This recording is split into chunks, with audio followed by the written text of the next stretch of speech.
Karakteristik tasawuf falsafi. Ini ada ciri-ciri khusus tasawuf falsafi. Konsep pemahaman tasawuf falsafi adalah gabungan pemikiran rasional dan filosofis dengan perasaan, kendati pun sedemikian tasawuf jenis ini sering mendasarkan pemikirannya dengan dalil nakliyah. Nah, meskipun eh, mereka yang tasawuf falsafi, tokoh-tokohnya itu ada juga mengambil dari pemikirannya dari dalil nakliyah itu berdasarkan Al-Quran dan Sunnah. Ada juga mengambil dari pemikiran rasional dari filosofis. Namun diungkapkan dengan kata-kata yang samar, yang syatahat. Ya, seperti Ibn Arabi tadi dengan kata ana al-haq. Itu kan samar. Kalau dipahami oleh orang awam itu ajaran sesat. Masa Allah bisa bersatu dengan manusia? Itu tidak mungkin. Ya, inilah yang dikatakan kata-kata yang samar, sulit untuk dipahami. Ya, kalau dipahamkan secara tekstual, yaitu tentu menyesatkan. Karena jelas lam yakul lahu kufuwan ahad. Allah itu tidak sama dengan makhluknya. Nah, mukhalifatul hawadits, bahwasanya Allah itu tidak sama dengan makhluknya, ya, sehingga sulit dipahami itu oleh orang lain, apalagi orang awamnya. Kalaupun bisa diinterpretasikan atau ditafsirkan oleh orang lain, cenderung kurang tepat dan sering bersifat subjektif. Ya. Yang kedua itu adalah karakteristik tasawuf falsafi. Terdapat latihan-latihan rohani sebagai peningkatan moral untuk mencapai kebahagiaan. Ketiga, tasawuf falsafi memandang iluminasi sebagai metode untuk mengetahui hakikat sesuatu yang menuntut penganutnya itu dapat mencapai dengan pandang. Dan keempat, menyamarkan ungkapan-ungkapan dengan berbagai simbol dan terminologi. Ada ungkapan-ungkapan tertentu yang berupa simbol atau terminologi yang terkadang sulit untuk dipahami. Hanya dipahami oleh yang mengucapkannya saja, apa maksud yang sebenarnya. Inilah ungkapan-ungkapan samar yang sulit untuk dipahami oleh orang-orang awam. Kemudian ajaran pokok tasawuf falsafi. Secara umum, tasawuf falsafi adalah tasawuf yang ajaran-ajarannya memadukan antara visi mistis dan visi rasional. Tasawuf ini menggunakan terminologi filosofis dalam pengungkapannya yang berasal dari berbagai macam ajaran filsafat yang telah mempengaruhi para tokohnya. Artinya seperti Ibnu Arabi, Al-Khalaj itu sudah dipengaruhi oleh yang namanya pemikiran-pemikiran, ajaran-ajaran filsafat. Nah, artinya dia tidak murni lagi, meskipun mengambil dari Al-Quran dan hadis, tetapi pemikirannya karena dipengaruhi filsafat maka bercampur pemikirannya. Di satu sisi dia mengambil dari Al-Quran dan hadis, di sisi lain dia mengambil dari filsafat karena bercampur. Ajarannya tasawuf falsafi lebih mengarah pada teori-teori yang rumit dan memerlukan pemahaman yang lebih mendalam dan mengedepankan akal mereka, serta ajarannya memadukan antara visi mistis dan rasional. Hal-hal yang gaib itu digabungkan, bagaimana hal yang gaib itu bisa dapat dijangkau oleh akal. Padahal yang kita pahami bahwa tidak semua yang gaib itu bisa dijangkau oleh akal, tetapi yang tokoh dari tasawuf falsafi ini itu berusaha bagaimana mencapai yang gaib itu bisa dirasionalkan. Adapun yang termasuk kategori ajaran tasawuf falsafi itu adalah ada yang namanya fana dan baqa, yaitu lenyapnya kesadaran dan kekal. Ada ajarannya yang namanya ittihad, yaitu persatuan antara manusia dengan Tuhan. Ada yang ajarannya itu hulul, yaitu penyatuan sifat ketuhanan dengan sifat kemanusiaan. Ada juga yang namanya wahdat al-wujud, yaitu alam dan Allah adalah sesuatu yang satu. Ada juga yang nama yang lainnya adalah al-isyraq, yaitu pancaran cahaya dan iluminasi. Nah, kita lihat dulu di sini fana dan baqa. Sedangkan baqa fana adalah lenyapnya sifat-sifat basyariah, akhlak yang tercela, kebodohan dan perbuatan maksiat dari diri manusia. Sedangkan baqa adalah kekalnya sifat-sifat ketuhanan, akhlak terpuji, ilmu pengetahuan dan kebersihan diri dari dosa dan maksiat. Untuk mencapai baqa ini perlu dilakukan usaha-usaha seperti bertaubat, berzikir, beribadah, dan menghiasi diri dengan akhlak yang terpuji. Sebagian orang itu mengisyaratkan bahwa fana itu adalah meninggalkan sifat-sifat tercela, sedangkan baqa itu melahirkan sifat-sifat terpuji. Dengan demikian seseorang itu tidak akan kosong dari kedua sifat tersebut.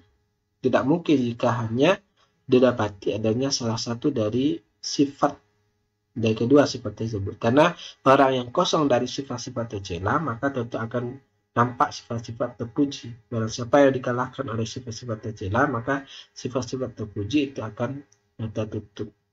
Nah, artinya antara yang namanya terpuji dan yang tercela, nah itu jangan sampai bersatu.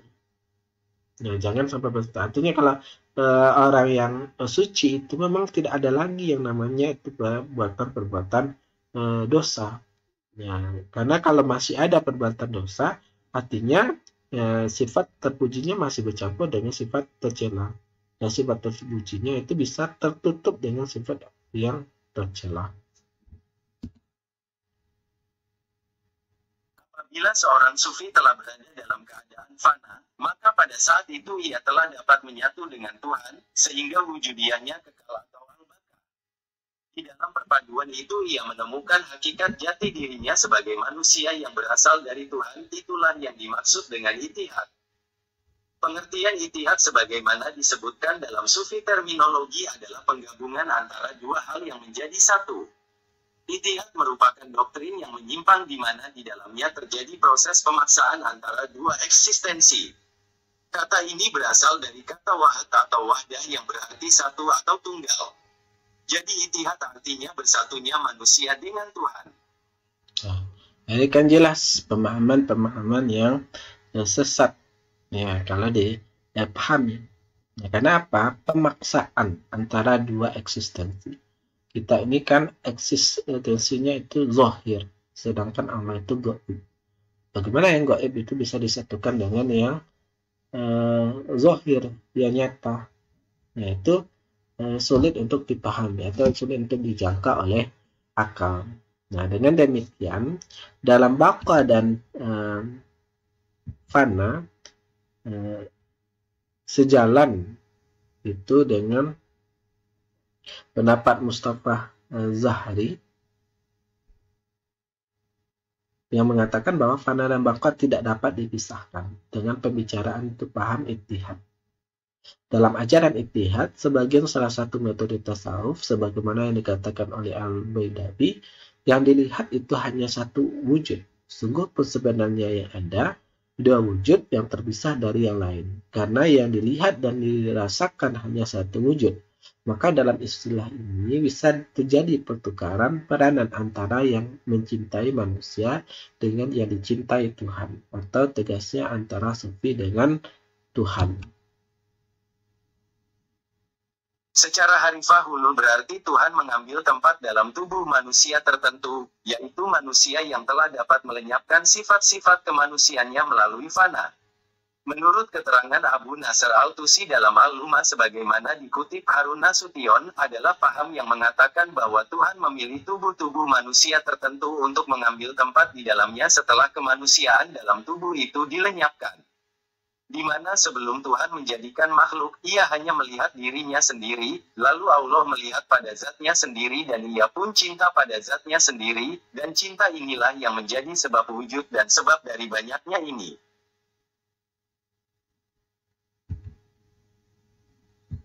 Ya, seperti Al-Halat, ini berkesimpulan bahwa dalam diri manusia, ini kan Al-Hulul ini kan paham dari Al-Halat. Kesimpulan dari Al-Halat, dalam diri manusia terdapat sifat ketuhanan, lahud. Dan di dalam diri Tuhan terdapat sifat ketuhanan, nasyud. Itu menurut Al-Halat. Jika sifat ketuhanan pada diri manusia menyatu dengan sifat kemanusiaan pada diri Tuhan, maka terjadilah hulul. Ini pendapat dari Al-Halaj itu sendiri.